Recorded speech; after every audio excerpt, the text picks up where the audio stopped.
Welcome to रोजगार.com, जहाँ की आज हम करेंगे मैथ के एग्ज़ाम के जो कंप्लीट एनालिसिस है, जो कि 21 तारीख को आपके क्वेश्चंस आए थे। उन्हीं सभी क्वेश्चंस को बेस्ट अप्रोच के साथ सभी इंपॉर्टेंट क्वेश्चंस और जो कि आने वाले क्वेश्चंस हो सकते हैं, जिन क्वेश्चंस के आने की संभावना है, उनको भी एक बार हम देख लेंगे। ठीक है, और उनके क्या बेस्ट अप्रोच के साथ हम जा सकते हैं, क्योंकि एग्ज़ाम में हमारे पास टाइम लिमिटेड होता है। और अगर आप भी या आपके दो दोस्त कॉम्पिटिटिव एग्ज़ाम की तैयारी कर रहा है या फिर एमपी पुलिस की कांस्टेबल की तैयारी कर रहा है, तो उस वीडियो को अपने दोस्त को भी शेयर कर दो, जिससे उसको भी फ़ायदा हो सके। ठीक है, तो ज़्यादा टाइम वेस्ट नहीं करेंगे, कंटिन्यू करेंगे हमारी इस सीरीज़ को। ठीक है, और सबसे पहले जो क्वेश्चंस आए थे उसके साथ साथ हमने आज क्या किया है, हमने एक वीडियो और अपनी बनाई है। वो बनाई है एमपी जीके को लेके, क्योंकि एमपी जीके के भी इस बार जो वेटेज है, जो कि हर बार 1 से 2 मार्क्स रहता था, वो भी इस बार बढ़ के 5 से 6 मार्क्स हो गया है। तो उन क्वेश्चंस को भी एक बार ज़रूर देख के जाइएगा। और उस पर भी हमने क्या किया, पहले तो हमने सिर्फ उसके सॉल्यूशन के साथ साथ उनके जो क्वेश्चंस हैं उनका भी हमने एनालिसिस किया हुआ है कि और वो क्वेश्चंस किस प्रकार से आपसे पूछे जा सकते हैं। ठीक है, तो ज़्यादा टाइम वेस्ट नहीं करते हैं। जो हमारी सीरीज चल रही थी मैथ्स के सॉल्यूशन को लेकर, जो हम डे बाई डे करा रहे हैं आपको हर शिफ्ट के क्वेश्चंस, जिससे आपको अगली शिफ्ट में फ़ायदा होगा, क्योंकि क्वेश्चंस क्या होते हैं, ज़्यादातर रिपीट ही होते हैं, सिर्फ वैल्यूज़ बदल दी जाती हैं। ठीक है, तो पहला क्वेश्चन हम करते हैं हमारा बिना कोई टाइम वेस्ट करे हुए। ठीक है, पहले हम चुन लेते हैं हमारा कलर। चलो, पहला क्वेश्चन क्या कह रहा है कि यदि किसी वस्तु को हम 25% की हानि पर बेचते हैं और यदि उसे 60 रुपये अधिक में बेचा जाता, तो उससे हमें कितने का फ़ायदा होता। ठीक है, ये क्वेश्चन था। और क्या इसमें आप करेंगे वो भी मैं आपको पहले बता देता हूँ। थोड़ा टाइम शुरू में ले रहा हूँ, उसके बाद हम धड़ाधड़ करते चलेंगे क्वेश्चन को। ठीक है, जैसे कि जो हमारा पहला क्वेश्चन है, वो क्या क्वेश्चन है, 25% के लॉस पे बेचा। मान के चलो आपकी कॉस्ट प्राइस थी 100। ठीक है, ये आपकी कॉस्ट प्राइस थी 100, आपने इसको 25% लॉस में बेचा, यानी कि आपने इसको 75 में बेचा। 100 पे 25% का लॉस हुआ, यानी कि 75 में बेचा आपने। ये आपकी सेलिंग प्राइस है। और वो बोल रहा है कि अगर आप इसको 10% के प्रॉफिट पे, यानी कि 110 पे बेचते, तो आपको 60 रुपये का फ़ायदा होता। जो आपने उससे बेचा है मोर पे ना, 60 रुपये मोर कमाते, 60 रुपये ज़्यादा कमाते। अब आपने यहाँ पे कितने रुपये ज़्यादा कमाए, यहाँ आपने कमाए 75 से आप 110 तक जाएंगे पूरा, तो आपने यहाँ रुपये कमाए 35। इसके हिसाब से आपने कमाए 60 रुपये। ठीक है, इंटू, अब आपसे पूछा क्या है, कॉस्ट प्राइस हमारी 100 थी, इंटू 100। अब आप इसको सॉल्व करेंगे तो आ जाएगा आपका 12/7, और ये 100 के 2 0, 1200/7। ये आपका इस क्वेश्चन का सॉल्यूशन है। ठीक है, अब चलते हैं हम हमारे नेक्स्ट क्वेश्चन पे। ठीक है, देखते हैं नेक्स्ट क्वेश्चन क्या है। और तो ये जो क्वेश्चन आया है हमारा नेक्स्ट, वो देख लेते हैं। हमारा आया है ट्रिग्नोमेट्री से, या फिर बोल सकते हैं हाइट एंड डिस्टेंस से। ठीक है, तो पहले तो हम एक ट्रायंगल बनाएंगे जिसमें हमारा एंगल बी जो है 90 डिग्री होना चाहिए। ठीक है, तो ये हमारा एक ट्रायंगल है, राइट एंगल ट्रायंगल। ठीक है, ये हमारा ए मान लेते हैं इसको, क्योंकि बी फिक्स करना है हमें। बी हमारा 90 डिग्री पे और सी हमारा ये। ठीक है, अब देखते हैं आगे। आगे क्या बोला कि यदि साइन ए, यानी कि चलो इसको इसको ही मान लो। ठीक है, जिससे आपको और आसानी होगी। एक सेकेंड, इसको इरेज कर देते हैं। वैसे तो कोई फ़र्क पड़ता नहीं इन चीज़ों से, ये थोड़ा सही से बना देते हैं छोटा सा, जिससे करने में आसानी होगी। इतना बड़ा काफ़ी है। ठीक है, अब हमें बोला है कि एंगल बी जो हमारा वो फिक्स है, ए बी सी। अब क्या बोला कि साइन ए, अब आपको पता है, अगर इसको नहीं पता है तो उसको पता लिख देता हूँ, छोटी सी ट्रिक होती है। एच एच बी, ये होता है आपका साइन, ये होता है कॉस, ये होता है टेन, फिर इसका अपोजिट कॉसेक, ये होता है फिर सेक, और फिर ये होता है कॉट। जिसको ये ट्रिक नहीं पता है उसके लिए ट्रिक है। अब जैसे आपसे पूछा साइन, साइन कितना दिया हुआ है 3/5, यानी कि परपेंडिकुलर अपन हाइपोटेनिस आपको दिया हुआ। अब साइन के सामने जो भी एंगल होता है उसके सामने वाला उसका हमेशा परपेंडिकुलर होता है। और यहाँ पे परपेंडिकुलर अपन हाइपोटेन्यूस ही होता है साइन, तो ये 3 है, तो हाइपोटेन्यूस कितनी है, 5 है। और अब इसको ट्रिपलेट पता है, 3 4 5 का ट्रिपलेट होता है 90 डिग्री में, तो ये आपका कितना हो जाएगा, 4 हो जाएगा ऑटोमेटिक। अब आपसे पूछा कि कॉस सी की वैल्यू क्या है। कॉस क्या बताया था मैंने भी आपको, ये कॉस है बेस अपॉन हाइपोटेन्यूस, और वो भी सी से पूछा है। ये तो इसका परपेंडिकुलर होगा, पर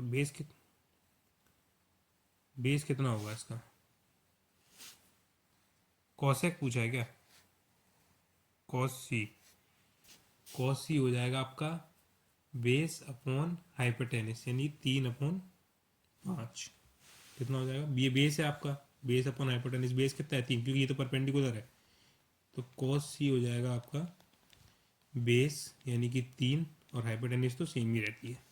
अगर आपसे पूछा था कॉस ए, तो फिर हो जाता आपका आंसर 4/5, क्यों, फिर ये परपेंडिकुलर हो जाता। एंगल के सामने हमेशा परपेंडिकुलर लेके चलना है, छोटी छोटी बातों का ध्यान रखना है, क्योंकि यही नंबर आपके यहाँ से माइनस करा देंगे। ठीक है, अब देखते हैं नेक्स्ट क्वेश्चन क्या है। एज के क्वेश्चन भाई कंटिन्यू आ रहे हैं। ठीक है, देख लेते हैं इस क्वेश्चन को क्या करेंगे, इसमें कुछ डिफरेंट दिया है, सेम नॉर्मल क्वेश्चन है। पिता की आयु पुत्र की आयु की 4 गुनी है, तथा उसकी माता की आयु पुत्र की आयु की 3 गुनी है, और तीनों का बताओ। अभी तक सिर्फ फादर और चाइल्ड वगैरह, इस पर मदर को भी जोड़ दिया है, पर क्वेश्चन में लेवल में कोई अंतर नहीं है।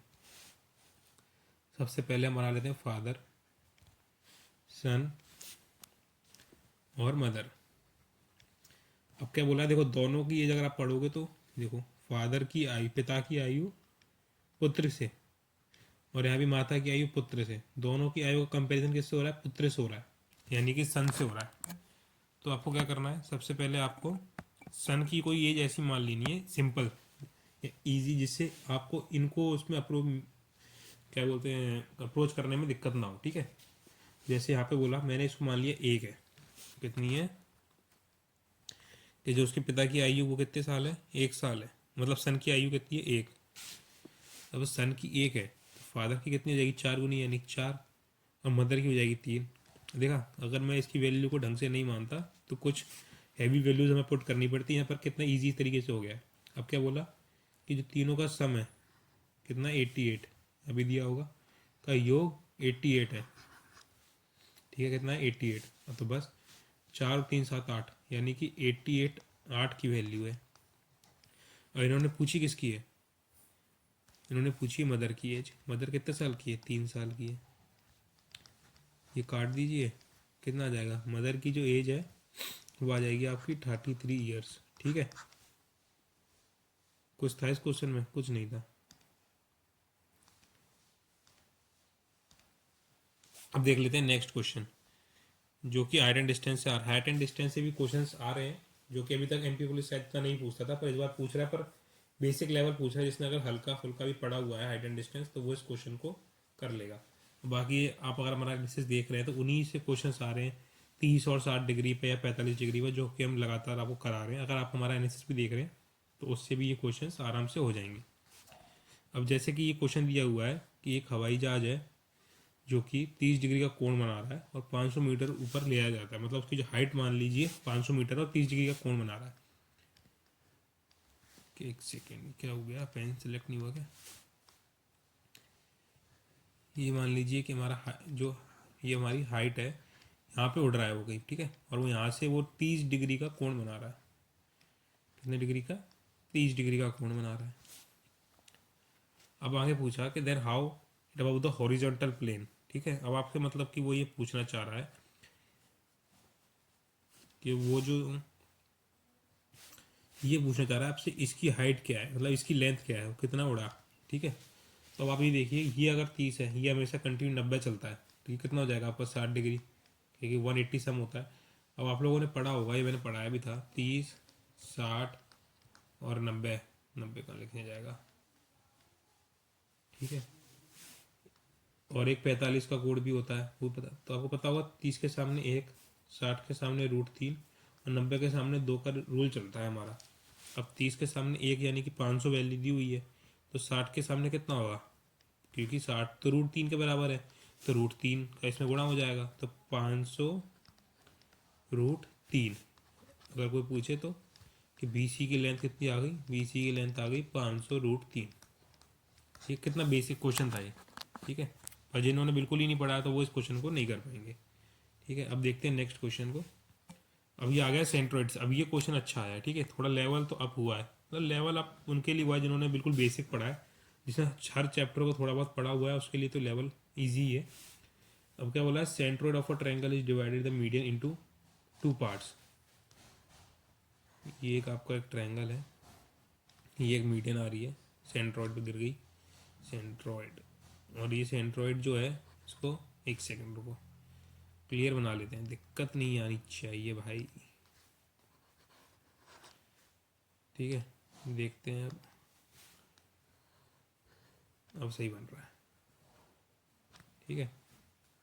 ये इसका सेंटर पॉइंट है कोई, यहाँ पे बोला कि इसने इसको दो भागों में, कितने भागों में तोड़ दिया है, अपना दो भागों में तोड़ा। और आपको पता होगा कि दो भागों में तोड़ने का मतलब होता है, ये जब भी टूटती है ना, सेंट्रोइड की जो लाइन होती है ये टूटती है हमेशा 2 और 1 के रेशियो में, यानी ऊपर का हिस्सा 2 हो जाता है, नीचे का हिस्सा 1 हो जाता है, 2:1 में टूटती है हमेशा। सेंट्रोइड का ये रूल है मीडियन का, कि सेंट्रोइड से टूटेगी 2/1 के रेशियो में। अब आपसे क्या बोला कि the value of the larger part, larger part तो अपना 2 है, इसकी वैल्यू आपको 10 दी हुई है, तो what will be the median, यानी कि इस मीडियन की लेंथ क्या है, यानी कि एडी क्या है। अब आपको इतना पता है कि अगर 2 की वैल्यू 10 है और ये टोटल कितना है, 2 और 1 3, या है ना, और इसकी वैल्यू कितनी हो जाएगी 5, 10 और 5 कितना हो जाएगा 15, यानी कि जो पूरी लेंथ है, एडी जो लेंथ है वो कितनी हो जाएगी 15 सेंटीमीटर, ठीक है। दो, ये बस इतना याद रखना है कि ये दो हमेशा 2 और 1 के रेशियो में टूटेगा, ठीक है। और ज़्यादा इसमें कुछ था नहीं इस क्वेश्चन को करने के लिए। अब हाईलाइटर सेलेक्ट हो गया, सॉरी। अब देखते हैं नेक्स्ट क्वेश्चन को। नेक्स्ट क्वेश्चन में हमें क्या दिया हुआ है और क्या, एक बार आप खुद ट्राई करोगे इस क्वेश्चन को कि मैं ही बताऊँ। चलो मैं बता देता हूँ, ठीक है, क्योंकि टाइम वेस्ट नहीं करना है हमें बिल्कुल। जो पहला क्वेश्चन है, मतलब जो नेक्स्ट क्वेश्चन है वो क्या कह रहा है, इफ़ द कॉस्ट, यदि 3 टॉफ़ी, मैं लिख दूँ 3 टॉफ़ी, शॉर्ट फॉर्म में लिख दूँ 3T, ठीक है, टॉफ़ी इसको लिख देते हैं 3T, और 2 कोल्ड ड्रिंक, कोल्ड ड्रिंक को हम लिख देते हैं C, 2C, कितने की हैं 144 रुपये की है। And the cost of 2 toffee, 2 toffee plus 3 cold drinks 3C, ये कितने रुपए की हैं 126 रुपये की हैं। अब पूछा है find the cost of 1 toffee and 1 cold drink. अब आपको दोनों की वो निकालनी पड़ेगी कॉस्ट, फिर आपको उसका, या तो अगर ऑप्शन में दिया है, पूछा तो हुआ नहीं, वैसे सिंगल सिंगल ऑप्शन दिए होंगे, कॉस्ट इतना है और कोल्ड ड्रिंक कितना है, ठीक है। अब आपको क्या करना होता है इन क्वेश्चन में, किसी भी एक चीज़ को आपको इक्वल बनाना पड़ेगा इस इक्वेशन को सॉल्व करने के लिए। जैसे कि मैं यहाँ पे 2 का इंटू कर दूँ इस पूरी इक्वेशन में, और मैं इस पूरी इक्वेशन में अगर मैं 3 का मल्टीप्लाई कर दूँ, तो ये जो हमारा टॉफ़ी का सेक्शन है वो कितना हो जाएगा 6 हो जाएगा, और फिर हम कर देते हैं माइनस, ठीक है। तो ये कितना हो गया 0, तो हमें इसको लिखने की ज़रूरत यहाँ पे है नहीं। अब आप देखो 2 2 यहाँ पे कितना हो जाएगा 4C, और यहाँ कितना हो रहा है 9C, ठीक है। यहाँ पे हो जाएगा 4, यहाँ हो जाएगा 9, तो कितना बचेगा बताओ बताओ, यहाँ बचेगा आपका 5C, ठीक है, इक्वल्स टू, ये हो जाएगा आपका 288, लिख नहीं पा रहा है क्या यहाँ पे 288, और इसको आप इससे इंटू करोगे 378 आ रहा है, तो कितना बच गया, मोटा मोटा आपका 90 बच रहा है।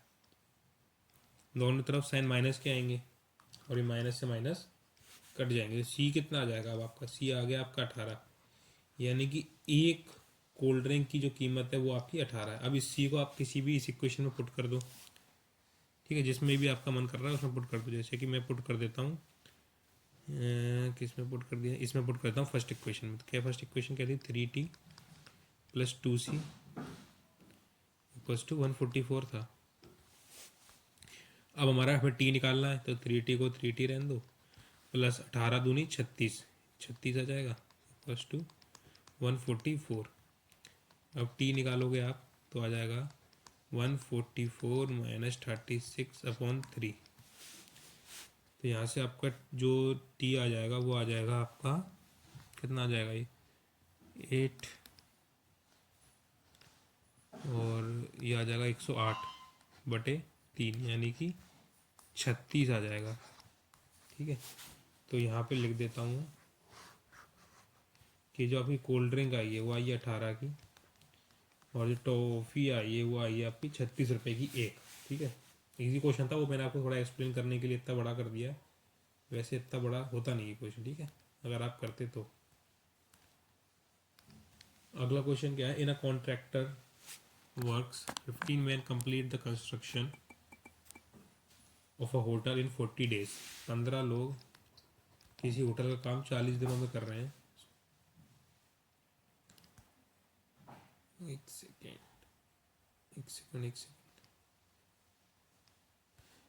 तो in how many extra days will 10 man complete the same work. ठीक है, अब आपसे पूछ रहा है ये अगर 15 लोग किसी कार्य को 40 दिनों के अंदर कर रहे हैं, ठीक, कितने दिनों में, 40 दिनों में, तो 10 लोग उस कार्य को कितने दिनों में करेंगे, बस ये क्वेश्चन है। M1 D1 equals to M2 D2, ये फॉर्मूला लगेगा। कोई भी टाइप का क्वेश्चन आ जाए इसमें कितने लोग लगे, इतना लोग काम करना है, यही फॉर्मूला लगता है। अब आपसे बोला कि 15 लोग 40 दिनों में किसी कार्य को काम कर रहे हैं, तो 10 लोग उसी कार्य को कितने दिनों में करेंगे, तो लोग करेंगे 60 दिनों में। अब आपसे पूछा कितना एक्स्ट्रा डेज कितने लगेंगे, तो 20 एक्स्ट्रा डेज लगेंगे। आंसर कितना होगा 20। 60 मत लगा देना, 60 तो उनको टोटल डेज लग रहे हैं। उन्होंने पूछा कि एक्स्ट्रा डेज कितने हैं, एक्स्ट्रा डेज कितने हैं, 20 एक्स्ट्रा डेज। ठीक है, चलो अपना चलते हैं नेक्स्ट क्वेश्चन पे। ये आया हमारा रेशियो से। ऐसे बहुत इजी क्वेश्चंस भी थे जो मेरे पास आए थे, आप लोगों को कम क्वेश्चंस कराता हूँ मैं, तो जो इजी क्वेश्चंस होते हैं वो मैं लेता नहीं हूँ। वेलफेयर जैसे इस बार मैंने ले लिया एक क्वेश्चन। ठीक है, ABC का रेशियो बताओ, सबको पता है, कुछ नहीं करना। ABC 3:4, BC कितना दिया हुआ है 2:5, यहाँ 4 यहाँ 2, 3/6, 4×2=8, 5×4=20। ठीक है, अब इसको आगे अगर आपको तोड़ के लिखना है तो लिख लो, नहीं लिखना तो मत लिखो। वैसे तो ऑप्शन में दिया होगा 3, 4 और 10। ठीक है, ये भी कैसा लग रहा है, मैंने भी किया है ये कुछ, मेरे को कहीं आया है अभी। ठीक है, पे तो बस ये 3, 4, 10 के रेशियो में है। एक दो क्वेश्चन सिंपल भी डाल देना चाहिए, मोटिवेशन मिल जाता है। ठीक है, अब देखते हैं हमारा नेक्स्ट क्वेश्चन क्या कहता है। कि एक सर्कल की कोड है जो कि 24 सेंटीमीटर लंबी है और उसका रेडियस हमें 13 दिया हुआ है। बताइए अरे यार, इस सर्कल का भी कर मैं ऐसा बना देता हूँ, छोटा सर्कल बनाते हैं, आसानी भी होगी करने में। ठीक है, ये एक सर्कल है, इसकी एक ये कोड है। ठीक है, और कोड की हमें क्या बोला, रेडियस हम ये चलिए, ये हमारा सेंटर पॉइंट है, ये रेडियस है, ये रेडियस हमें 13 दिया हुआ है। ये हमारी परपेंडिकुलर गिर रहा है कॉर्ड के ऊपर, सेंटर से कॉर्ड के बीच का डिफरेंस, क्योंकि हमसे डिस्टेंस ही पूछा है, यही हमसे पूछा है, ये एक्स है, और कॉर्ड की जो लेंथ है वो हमारी कितनी है 24। अगर टोटल 24 है तो इतना छोटा हिस्सा कितना होगा 12, इतना छोटा हिस्सा कितना होगा 12। अब आप सबको पता है कि एक ट्रिपलेट होता है 5, 12 और 13 का, 13 है, 12 है, तो ये एक्स की वैल्यू कितनी हो जाएगी 5 हो जाएगी। तो कितना आ गया 5। ट्रिपलेट पता हो, क्वेश्चंस को 1 सेकंड भी नहीं लगनी करने में। कई लोगों ने इसको बिना ड्राइंग के ही कर दिया होगा, क्योंकि क्वेश्चन का था ही वो इतना इजी। ठीक है, अब ये क्वेश्चन देखते हैं कि 2 टेंजेंट्स यानी कि वृत्त की बाहर किसी बिंदु से 2 स्पर्श रेखाएं खींची जाती हैं। जैसा जैसा बोलता जाए वैसा वैसा कर लो। एक सर्कल है, ठीक है, इसके बाहर से 2 स्पर्श रेखाएं, एक सेकेंड, 2 स्पर्श रेखाएं खींची गई, कुछ इस प्रकार से हमने 2 स्पर्श रेखाएं खींच दी। अब क्या बोल रहा है ये बोल रहा है कि the radius of the circle, यानी कि जो सर्कल का रेडियस है ये,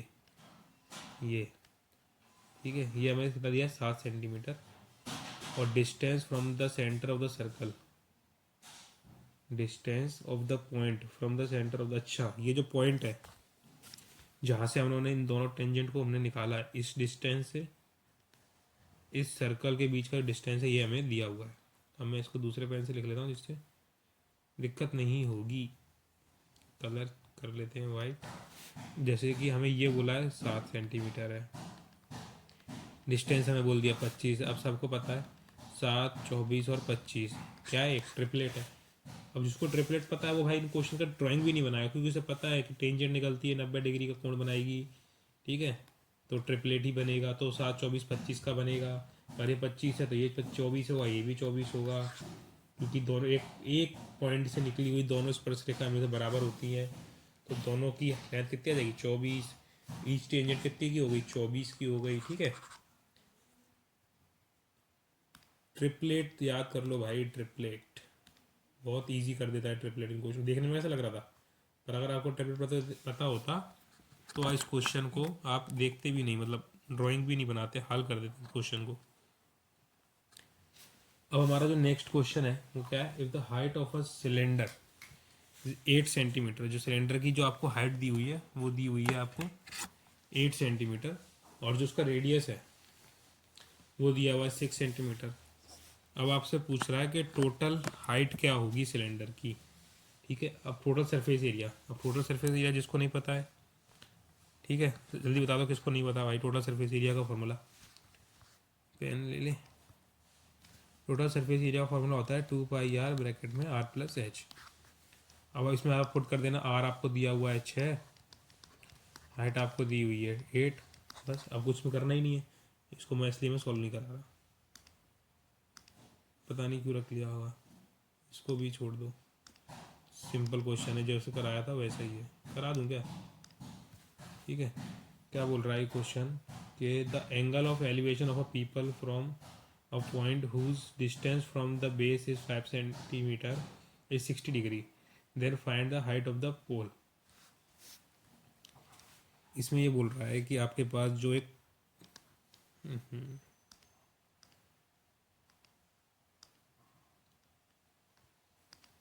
ये जो आपके पास एलिवेशन का जो क्वेश्चन आ रहे हैं लगातार 30-60 डिग्री पे ही आ रहे हैं, आपकी सर कितना दिया हुआ है, ये बोला the angle of elevation of a pole from a point whose distance from the base is 5 centimetre. ये 5 है, ये ए है, इसको हमने बी पॉइंट मान लिया, इसको सी पॉइंट मान लिया, और यहाँ पे ये इस बार 60 डिग्री आपका यहाँ बन रहा है भाई, ठीक है। Angle of elevation of a pole, ठीक है, फ्रॉम अ पॉइंट, यहाँ से पॉइंट से, तो ये कितना हो जाएगा आपका 30 degree. Find the height of the pole, तो हाइट ऑफ द पोल कितनी हो जाएगी आपको बताइए, मैंने क्वेश्चन करा रखा है। हाइट ऑफ द पोल का, हाइट ऑफ द पोल हो जाएगी, अगर 30 के सामने 1, 60 के सामने हमेशा √3 होता है, यानी कि जो 5 है √3 की वैल्यू है, और हमें 30 की वैल्यू चाहिए, यानी कि 1 की वैल्यू चाहिए। तो हमें या तो ऑप्शन में 5√3 दिया होगा, या फिर इसको रेशनलाइज कर दिया गया होगा 5√3 इंटू √3 इंटू √3 से, तो 5√3/3 आ गया होगा, या तो ये दिया होगा, ठीक है। बस ट्रिग्नोमेट्री से क्वेश्चंस आ रहे हैं, उनको एक बार देख लो, ठीक है। बाकी तो जो भी था बेस्ट करा दिया हमने, और इसी लेवल के क्वेश्चंस आएंगे, ज़्यादा हड़बड़ाना नहीं है, इजी क्वेश्चंस है, और जितना अच्छा होगा उतना ही इजी करेंगे, बेस्ट अप्रोच से करेंगे, क्वेश्चन बस पढ़ते जाना है, ठीक है, घबराना नहीं है। तो यार इस जो सेशन था हमारे इस वीडियो का हम उसे यहीं पे करते हैं अब ख़त्म। मिलते हैं आपसे अब नेक्स्ट वीडियो में, ठीक है। तो कैसा लगा ये सेशन, वीडियो अगर पसंद आई है तो चैनल को कर दो, वीडियो को कर दो लाइक, चैनल को कर दो सब्सक्राइब। धन्यवाद।